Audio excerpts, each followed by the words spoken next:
Salut, c'est Seb. Alors aujourd'hui on va parler de travail et de Thaïlande. C'est deux mots qu'il faut rarement mixer, mais on va parler de travailler sur internet, ce qui est totalement différent. Alors ce qu'il faut comprendre, c'est que déjà le mot travail en tant que touriste, tu dois le rayer de ton vocabulaire. D'une manière générale, moi c'est une règle que je me suis fixée, c'est d'avoir toujours, d'être un touriste permanent. Ça veut dire de prendre le meilleur en fait de ce qu'il y a à prendre dans le pays et d'éviter toutes les contraintes qui sont inutiles. Donc la première des règles, c'est tu ne parles pas de travail, tu ne travailles pas ici, tu es touriste. Tu es touriste permanent et ça change la donne parce que dès lors que tu prononces le mot travail, ici ça s'associe au terme work permit. Work permit, ça veut dire que tu as le droit de travailler en Thaïlande. Alors je vais expliquer un peu les notions.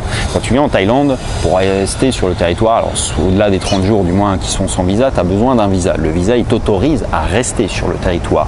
Mais pour travailler sur le territoire, il te faut en plus du visa un work permit. Et évidemment, il faut que les deux soient mixables.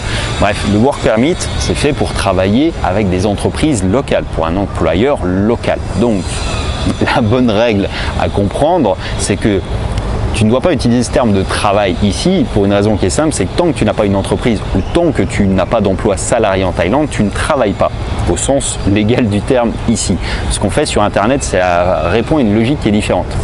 Ce qu'il faut comprendre, c'est que c'est un problème qui est mondial aujourd'hui. C'est-à-dire, tu as un client dans un pays, tu as ton entreprise qui est dans un autre, qui facture ce client, et toi, tu peux être en déplacement partout dans le monde, parce qu'aujourd'hui, on peut pratiquement travailler partout dans le monde.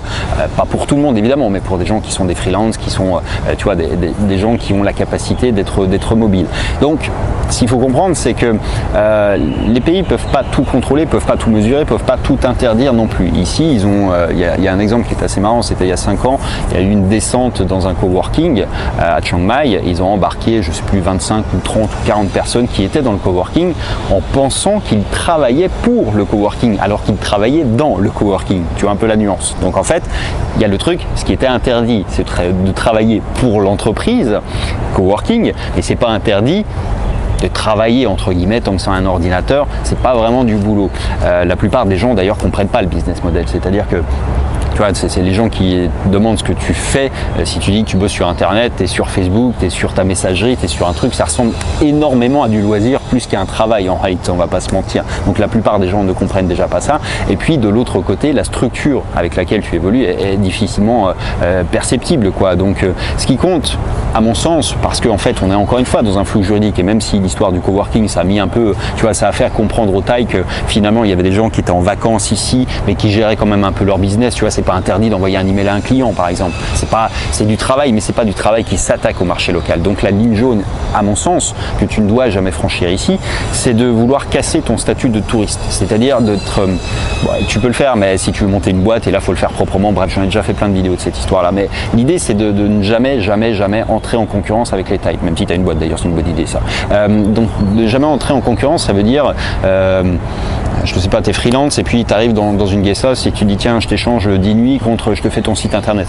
Mauvaise idée quand même, parce que bon, il y a peu de risques qu'on te chope, mais tu vois un peu l'idée. C'est déjà, à mon sens, c'est la ligne jaune ça. C'est-à-dire qu'il ne faut jamais taper le marché local. Si tu veux être tranquille et pouvoir faire ce que tu veux quand tu le veux, c'est tu prends un sac à dos, tu as ton ordi dedans, tu es un touriste, tu tapes un email pour un client, si on te pose des questions, tu t'en vas ailleurs, et puis c'est tout. C'est aussi simple que ça, et finalement, encore une fois, sur Internet, c'est pas vraiment du travail ce qu'on fait. Il n'y a aucune espèce de... quand tu regardes d'un point de vue mécanique, j'entends, pour quelqu'un qui en plus comprend pas ou lit pas le français, parce qu'il y en a assez peu qui vont le faire, et même l'anglais d'ailleurs, tu es sur un ordi, tu tapes un mail, ça peut être un email perso, ça peut être un email pour ta grand-mère, ton beau-frère, ta famille, ça peut être un email pour ton avocat, ça peut être un email à un client, ça peut être un email pour une commande sur Internet. Enfin, tu vois, les cas de figure sont tellement différents et variés que c'est quasiment incontrôlable. Mais au-delà de ça, ils ont quand même admis un principe qui était de dire que tu peux gérer tes affaires extérieures au pays depuis ton ordinateur. Tu peux consulter tes comptes bancaires. Après, tu vas entre consulter ton compte bancaire et faire du trading. On est quand même pas très loin, quoi. Tu vois un peu l'idée, c'est subtil comme nuance, mais encore une fois, comprends ça. La règle, c'est tu as un visa qui t'autorise à rester sur le territoire, tu as un work permit qui te donne la capacité ou non à travailler dans le marché local, et tant que toi, tu es en dehors du marché local, il y a assez peu de chances qu'on t'ennuie, d'autant que c'est l'aspect positif, c'est-à-dire ce qu'ils veulent pas, et il faut le comprendre comme ça, ce qu'ils veulent pas, c'est que tu prennes le boulot des Thaïs, et ils sont extrêmement protectionnistes vis-à-vis de ça, et une fois que tu as intégré cette règle, du moment que tu fais venir de l'argent ici, aussi que tu fais vivre l'économie locale, ils sont pas débiles au point de vouloir s'en priver. C'est pas ça le propos. C'est ce qu'ils veulent pas, c'est que tu travailles illégalement en Thaïlande, au sens où illégalement, ça veut dire c'est pas taper sur un ordi, c'est prendre le bol de riz des Thaïs. C'est ça en fait l'idée.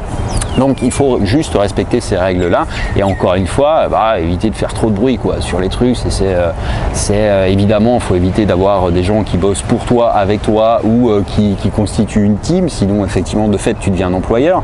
Tu vois, il y a des logiques quand même qui sont un peu cohérentes à respecter. Mais au-delà de ça, si tu prends ces précautions élémentaires, je dirais, c'est quand même assez simple, assez facile à structurer. Internet fonctionne très bien. T'as des coworking un peu partout où ils font plus de descente de l'immigration, donc tu peux y aller tranquillement. Et effectivement, dès lors que tu es avec un sac à dos, un truc, aux yeux de 100% des gens, tu es un touriste. Si on te pose des questions un jour, c'est uniquement pour des questions de visa dans cette schématique-là. C'est-à-dire, ils vont te dire, voilà, bon, ça fait 4 mois que tu es en Thaïlande, qu'est-ce que tu fous? Dire bon bah voilà, j'ai un business et on m'envoie de l'argent en fait, j'ai un business qui tourne tout seul en Europe et puis ça me ramène de l'argent et donc c'est pour ça que je peux rester ici. Mais encore une fois, leur logique c'est juste ça, ils veulent pas, ce qu'il faut comprendre c'est qu'ils sont pas contre ton argent, ils sont pas contre que tu viennes le dépenser ici, ils sont contre le fait que tu opère sur le marché local sans structure locale. C'est ça en fait le seul truc, c'est juste ça, c'est une question de cohérence quoi. En même temps on ferait la même chose en France, c'est le mec, t'as le mec qui travaille au black et puis t'as le mec qui a une boîte qui paye toutes les charges, qui paye machin et t'as l'autre qui vient bouffer un peu le business quoi. Donc c'est la même cohérence ici. Après dès lors que tu bosses pas sur le marché local, il n'y a aucune espèce de problème. Donc les bonnes pratiques à respecter si tu veux jamais être embêté ici, je les répète souvent mais c'est à peu près ça, touriste permanent, raye le mot travail de ton vocabulaire. Et puis de l'autre côté, t'envoies un email à ta famille, tu consultes tes comptes bancaires, tu joues, tu dragues sur Facebook, enfin tu racontes ce que tu veux, mais le reste c'est pas important. Pour des questions de visa, tu as une entreprise effectivement qui t'envoie des royalties de temps en temps et ça suffit amplement. Ils n'ont pas besoin de savoir plus en fait normalement, et c'est vrai que c'est cohérent, ils cherchent juste à savoir si tu fais pas, déjà que tu t'attaches pas au marché local, mais ils traquent aussi un peu les activités illégales, c'est tout. Donc si tu fais pas de trafic d'organes, pas de trafic d'armes, de trucs comme ça, a priori, tu vois, ça les intéresse pas non plus spécifiquement ce que tu fous. Donc l'idée, encore une fois à respecter, elle est à peu près aussi simple que ça. On verra à l'avenir si y a des réglementations mondiales qui se mettent en place. Pour l'heure, il n'y a aucune espèce de... C'est compliqué, c'est extrêmement compliqué à dire, voilà, bon, tu passes 3 mois dans un pays et tu es sur Internet, combien de temps tu bosses dessus? Il faudrait millimétrer le temps que tu passes sur un ordi comparé au temps que tu passes dessus, faire un prorata temporis pour dire que t'es pas touriste mais tu es en train de bosser. Tu vois, c'est impossible à faire, c'est impossible à suivre. Il n'y a aucune espèce de manière qu'ils arrivent à le remontrer comme ça. Donc bref, pour répondre à cette question, est-ce qu'on peut travailler sur Internet en Thaïlande? Oui, mais en prenant les précautions que je viens de te donner. Donc simple à respecter, ne joue pas avec le marché local, sois un touriste permanent, c'est-à-dire voilà, tu es touriste, tu te balades, tu te promènes et tu ne dis jamais que tu travailles si possible. Et puis après, voilà, ça se passe bien quoi. Moi je fais ça depuis des années et des années et effectivement le truc c'est juste de la bonne logique en fait. Encore une fois, les règles elles sont pas difficiles à comprendre quand tu te mets à leur place.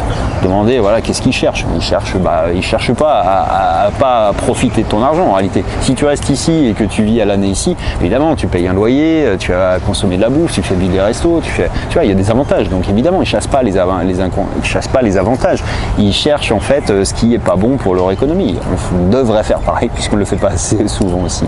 Enfin bref, voilà pour cette vidéo. Écoute, je te dis à très bientôt dans la prochaine. Si tu ne l'as pas encore fait, tu trouveras un lien dans la description de la vidéo qui va t'emmener vers la carte postale. La carte postale, c'est une communication pour mes contacts privés où je partage des choses un peu plus perso dedans, des hacks, des coups de gueule, des trucs que tu trouveras pas sur YouTube du moins. Et si ça t'intéresse, c'est gratuit évidemment et tu peux t'y inscrire directement depuis la description. Allez, en attendant, je te dis à bientôt dans la prochaine. Ciao.